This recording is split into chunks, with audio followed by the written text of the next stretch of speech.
കുറച്ചു ദിവസങ്ങൾക്ക് ശേഷം. ദേവാ, ചന്തു ഡിസ്ചാർജായി. ഞങ്ങൾ വീട്ടിലേക്ക് തിരിച്ചു പോവാ. അതേടാ, ദേവും ഉണ്ട്. അരുണും ടീച്ചറും വന്നിട്ടുണ്ട്. പവിയെ ശ്രദ്ധിക്കണ്ടേ, അതുകൊണ്ട് അവര് വന്നില്ല. നേരെ അങ്ങോട്ട് ചെല്ലണമെന്നാ ആച്ചിയമ്മ പറഞ്ഞേക്കുന്നേ. എനിക്കിപ്പോ എൻ്റെ അമ്മയെ തിരിച്ചു കിട്ടിയ സന്തോഷമാണ് ദേവാ.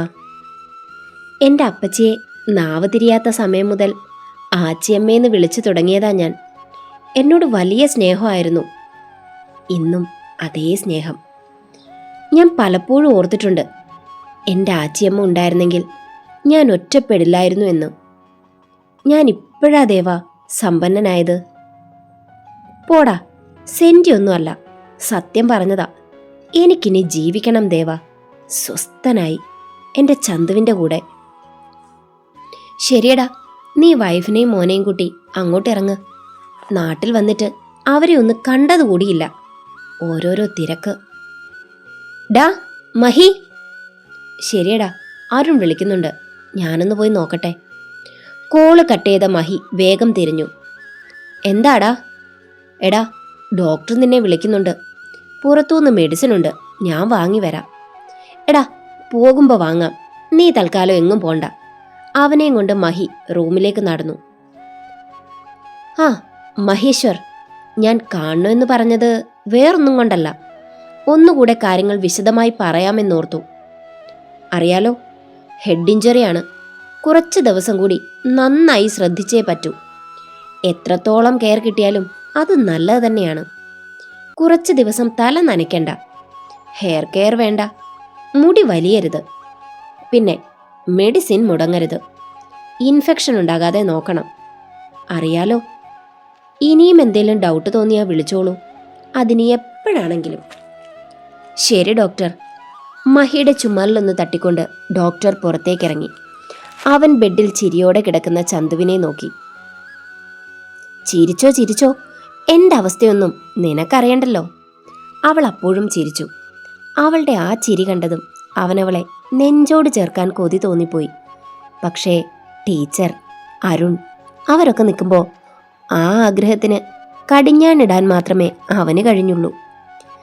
അങ്ങനെ ഡിസ്ചാർജ് വാങ്ങി അവർ നേരെ പുറത്തെത്തി. കാറുമായി കാത്തു നിൽക്കുന്ന ശരത്. മഹിയെ നോക്കി അവൻ ചിരിച്ചു. കാറിന്റെ ഡോർ തുറന്നു പിടിച്ചു. ശരത്തെ, വീട്ടിലെല്ലാരും സുഖമായി ഇരിക്കുന്നോ മോനെ? ടീച്ചർ കണ്ടപാടെ തിരക്കി. പാറുവിനെ ഉദ്ദേശിച്ചാണോ എന്നൊരു കുഞ്ഞു ഡൗട്ട് അവന് തോന്നാതിരുന്നില്ല. അതുകൊണ്ട് തന്നെ അവന്റെ കണ്ണ് അരുണിൽ പതിഞ്ഞു.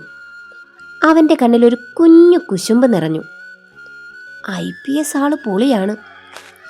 എന്താടോ ഇങ്ങനെ നോക്കുന്നേ? അവൻ ഞെട്ടലോടെ മിഴികൾ താഴ്ത്തി. പിന്നെ ചെറിയൊരു ജാള്യത നിറഞ്ഞ പുഞ്ചിരി തൂകി.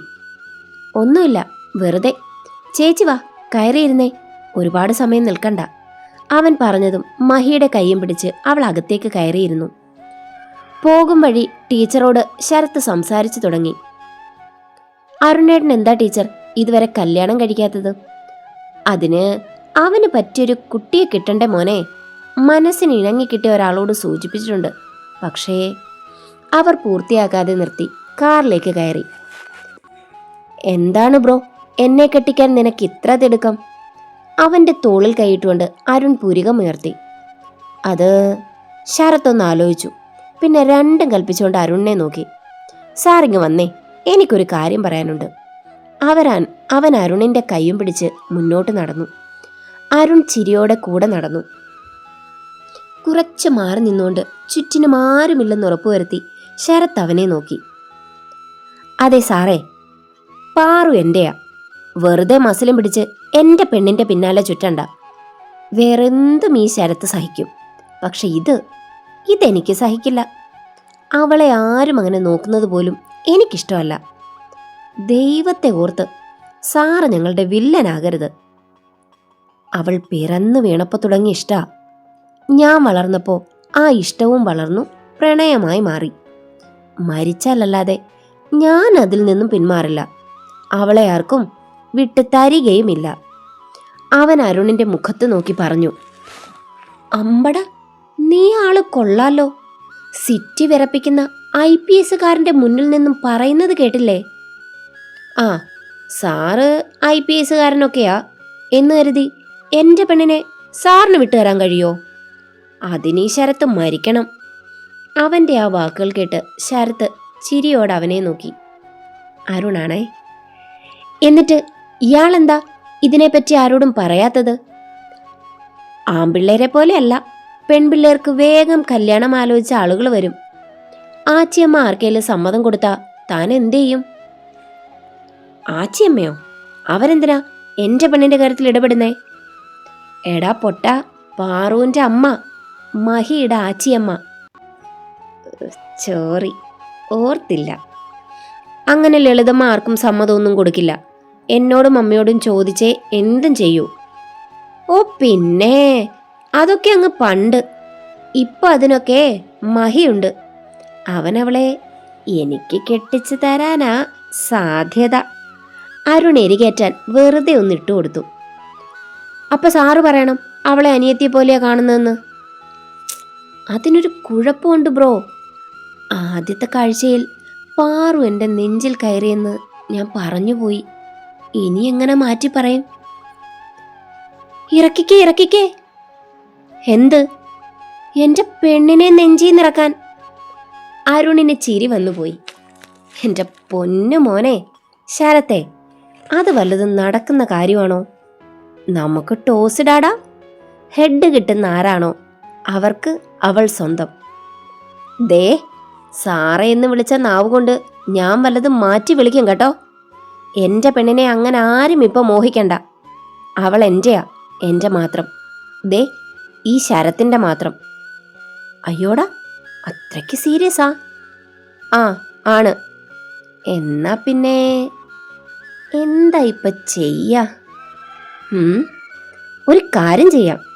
നീ ഒരു 2 വർഷം ഗൾഫിൽ പോയി കുറച്ച് പണമൊക്കെ ഉണ്ടാക്കി സെറ്റിലായിങ്ങി വാ. അപ്പോഴേക്ക് അവളുടെ പഠിത്തവും കഴിയും. എന്നിട്ട് ആലോചിക്കാം കെട്ടിനെ പറ്റി. ശരത്ത് അരുണിന്റെ കൈ തൻ്റെ തോളിൽ നിന്നും അങ്ങ് മാറ്റി. അയ്യടാ, കൊള്ളാലോ മോൻ്റെ മനസ്സിലിരിപ്പ്. ഞാൻ പോവേ, അതും ഗൾഫിൽ. എൻ്റെ പട്ടി പോകും.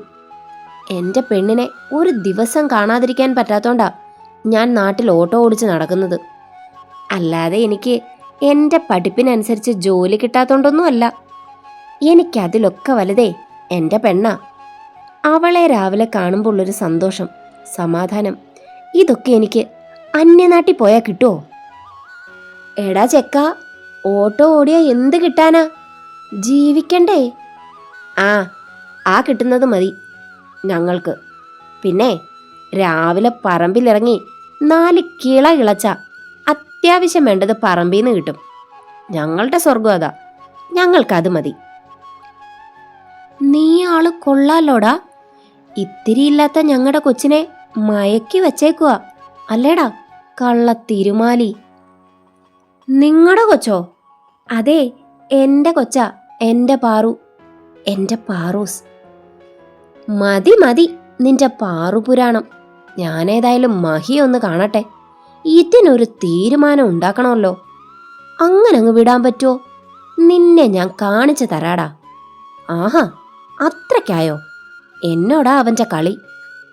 അരുൺ പറഞ്ഞുകൊണ്ട് തിരിഞ്ഞ് മുണ്ടും മടക്കി കുത്തി നടന്നു. മഹാദേവാ, പണി പാളിയോ? പോലീസ് ബുദ്ധിയാ, പണിയാവോ? ശരത്ത് മുന്നോട്ട് നടന്നു. എവിടെ പോയതാ അരുൺ? എൻ്റെ മഹി, നമ്മൾ കരുതുന്ന പോലെ ഒന്നുമല്ല കാര്യങ്ങൾ. നീ എത്രയും വേഗം കാര്യങ്ങൾക്കൊക്കെ ഒരു തീരുമാനം എടുക്കണം. ഇല്ലേലിവിടെ പലതും നടക്കും. നീ എന്താടാ പിച്ചും പെയ്യും പറയുന്നേ? നിനക്ക് കുഴപ്പമൊന്നുമില്ലല്ലോ, അറിയോ? ഓക്കെ. അരുൺ ശരത്തിൻ്റെ നേർക്ക് കണ്ണുകൾ കാട്ടി. മഹിക്ക് കാര്യം മനസ്സിലായി. ആ, പാറുവിനെ നിനക്ക് തരുമോ എന്ന് ടീച്ചർ ചോദിച്ചാ ഞാൻ എങ്ങനെയാണടാ നോ പറയുക? ശരത്ത് ഞെട്ടി നിന്നു. മഹി, അരുൺ നിലത്ത് കളം വരച്ചു. എടാ, ഓവറാക്കല്ലേ, ചെക്കന് കാഞ്ഞ ബുദ്ധിയാ, മഹി പല്ലുകൾക്കിടയിൽ വെച്ച് പറഞ്ഞു. എടാ, എന്നാലും ഓരെന്നാലും ഇല്ല. ഇന്നിപ്പോ അങ്ങോട്ട് ചെന്ന് ഉടനെ ഞാൻ കാര്യം അവതരിപ്പിക്കും. നിന്റെ സന്തോഷാണ്ടാ എനിക്ക് വലുത്. മഹി അരുണിനെ ചേർത്ത് പിടിച്ചു. ശരത്തിന്റെ മുഖം കടന്നൽ കുത്തിയതുപോലെ വീർത്തു. എടാ, ചെക്കനിപ്പോ വീർത്തു പൊട്ടുവല്ലോ. പാവോ. പാവോ? കുറച്ചൊന്ന് വിഷമിക്കട്ടെ. വീട്ടിൽ ചെന്നിട്ട് ശരിക്കും ഒന്ന് കറക്കണം. മഹി ചിരിയോടെ ചന്തുവിനൊപ്പം കയറിയിരുന്നു. എന്താ മഹിയേട്ടാ? ഒന്നുമില്ലടാ, വെറുതെ. അവൻ അവളുടെ കൈ പിടിച്ചെടുത്തു, മെല്ലെ തഴുകി. ശരത്തേ, വാടാ, വണ്ടിയെടുക്ക്, അരുൺ വിളിച്ചു പറഞ്ഞു. പോടാ പുല്ലേ, ശരത്ത് മനസ്സിൽ പറഞ്ഞുകൊണ്ട് പുച്ഛത്തോടെ അരുണിനെ നോക്കി. പിന്നെ വന്ന് ഡ്രൈവിംഗ് സീറ്റിലേക്ക് കയറി. അരുൺ ചിരിയോടെ തൻ്റെ കാറെടുത്തു, ഒപ്പം ടീച്ചറും. അങ്ങനെ അവർ സോപാനത്തിലെത്തി. മോളെ, ലളിത ഓടിയിറങ്ങി വന്നു. തൊട്ടു പിന്നാലെ അരുണിൻ്റെ കാർ കടന്നു വന്നതും ശരത്തിൻ്റെ മുഖത്ത് കാർമേഘം ഉരുണ്ടുകൂടി. പോയില്ലേ പണ്ടാരക്കാലൻ. ഒത്താലൻ്റെ പെണ്ണിനെ ഒന്ന് വായി നോക്കാലോ, അതിനാകും വന്നത്. ശരത്ത് അരുണിനെ തുറിച്ചു നോക്കി നിന്നു. ശരത്തെ, നീ എന്താ അവനെ ഇങ്ങനെ നോക്കുന്നേ? അവനെ നീ മുൻപ് കണ്ടിട്ടില്ലേ? മഹി ഉള്ളിലെ ചിരി മറച്ചുകൊണ്ട് ചോദിച്ചു. അവൻ പെട്ടെന്ന് ഡിക്കി തുറന്ന് ഹോസ്പിറ്റലിലെ സാധനങ്ങളൊക്കെയും എടുത്ത് അകത്തേക്ക് നടന്നു. അപ്പോഴാണ് പവി പുറത്തേക്ക് വരുന്നത്. ഹ, ഇതാര്? പൊടി. അവൻ കൊഞ്ഞനം കാട്ടി നടന്നു. ഇങ്ങേർക്കിതെന്താ പറ്റിയത്? നീറ് കടിച്ചോ? മുഖം കണ്ടിട്ട് അത്ര പന്തിയല്ലല്ലോ, പവി പറഞ്ഞുകൊണ്ട് അവൻ്റെ പിറകെ എത്തി നോക്കി. അവൻ സാധനങ്ങൾ വച്ച് തിരിയാൻ തുടങ്ങിയതും 2 കൈകൾ പിന്നിലൂടെ അവനെ പുണർന്നു. അവൻ്റെ ദേഷ്യം ഒന്ന് തണുത്തു. അവളുടെ കവൾ കൂടി അവൻ്റെ പുറത്ത് ചേർന്നതും അവൻ്റെ ദേഷ്യം മഞ്ഞുമല പോലെ ഉരുകി. എന്താ എൻ്റെ കിച്ചൻ്റെ മുഖം കടന്നൽ കുത്തിയതുപോലെ? അതിനി എന്ത് കുന്തമായാലും അങ്ങോട്ട് മാറ്റിവെക്കേ. ഇന്ന് നമുക്ക് ഏറെ സന്തോഷമുള്ള ദിവസാ. ദേ, വല്യേച്ചി സുഖായി വന്നു, പവി ഓക്കെയായി. ഇനി നമുക്ക് നമ്മുടെ സ്വർഗത്തിലേക്ക് പോകാം. അവൻ്റെ ചുണ്ടിൽ പുഞ്ചിരി വിരിഞ്ഞു. ശരത്തേ, ഓ സമ്മതിക്കില്ല. അവൻ തിരിഞ്ഞവളുടെ മുഖത്തേക്ക് നോക്കി. പൊടുന്നനെ അവളുടെ മുഖം മുഴുവൻ ഉമ്മകൾ കൊണ്ട് മൂടി പുറത്തേക്കോടി. ഈ കിച്ചൻ്റെ ഒരു കാര്യം. ചിരിയോടെ അവൾ അവൻ്റെ പിന്നാലെ നടന്നു.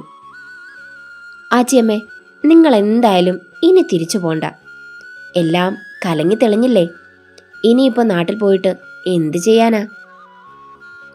അതൊന്നും പറ്റില്ല, ഞങ്ങൾ നാട്ടിലേക്ക് പോകും, അല്ലേ ലളിതമ്മേ? മഹി പറഞ്ഞത് കേട്ട് ശരത്ത് വേഗം പറഞ്ഞു. ഓ, എന്തിനാ മോനെ? ഇനിയിപ്പോൾ ഇവിടെ ആരാ? മോൾ ഇവിടല്ലേ? ഞങ്ങളും ഇനി ഇവിടെ അങ്ങ് കൂടാം. പാറൂനും പവിക്കും അതാ നല്ലത്. ഇവിടാകുമ്പോൾ ഇച്ച ഉണ്ടല്ലോ. അതെന്ത് പറച്ചില അമ്മേ? ശരത്തിനെ അത് വേദനിപ്പിച്ചു എന്ന് തോന്നിയ ചന്തു പെട്ടെന്ന് ചോദിച്ചു. മോളെ, അങ്ങനെ അല്ലടാ. ഇനിയിപ്പോ പാറുവിന്റെ കല്യാണത്തിന് എല്ലാരെയും ക്ഷണിക്കാൻ വേണ്ടി നമുക്ക് നാട്ടിലേക്ക് പോകാം. ഞെട്ടിത്തരിച്ചുപോയി അവൻ. അമ്മേ, പാറുവിന്റെ കല്യാണോ? അതെന്താ മോളെ, നീയൊന്നും അറിയാത്തതുപോലെ? മോനെ, മോളോടൊന്നും പറഞ്ഞില്ലേ? മഹി ഇല്ലെന്ന് തലയാട്ടി. അത് ഞാൻ ഇവിടെ വന്നിട്ട് സമാധാനത്തിൽ പറയാമെന്ന് കരുതി. എടോ, നമ്മുടെ പാറുവിന്റെ കല്യാണം ഞാൻ ഉറപ്പിച്ചു. വരുന്ന സൺഡേ നാട്ടിൽ പോയി എല്ലാരെയും ക്ഷണിക്കണം. മഹിയേട്ടാ, ഇതെന്താ ഇപ്പൊ പെട്ടെന്ന്? അവൾ പഠിക്കുന്നല്ലേ ഉള്ളൂ. അതിപ്പോ മഹി മുന്നോട്ട് നടന്ന് അരുണിന്റെ തോളിൽ കൈയിട്ടു. നല്ലൊരു പയ്യനെ കിട്ടിയ സ്ഥിതിക്ക് നമുക്കിനി വെയിറ്റ് ചെയ്യണ്ട, വേഗം അതങ്ങ് നടത്താം. മഹി ആ പറഞ്ഞത് കേട്ട് ശരത്തിന്റെ കണ്ണുകൾ നിറഞ്ഞു. മഹി അത് കണ്ടിട്ടും മൈൻഡ് ചെയ്യാതെ ചന്തുവിനെ നോക്കി. ദേ, നല്ല റെസ്റ്റ് എടുത്ത് വേഗം സുഖമായിക്കോ, നമുക്കൊന്ന് അടിച്ചു പൊളിക്കണം. എന്തിനടിച്ചു പൊളിക്കുന്ന കാര്യമായിട്ടാ പറയുന്നേ? പാറു ചിരിയോടെ ചോദിച്ചുകൊണ്ട് അവിടേക്ക് വന്നു.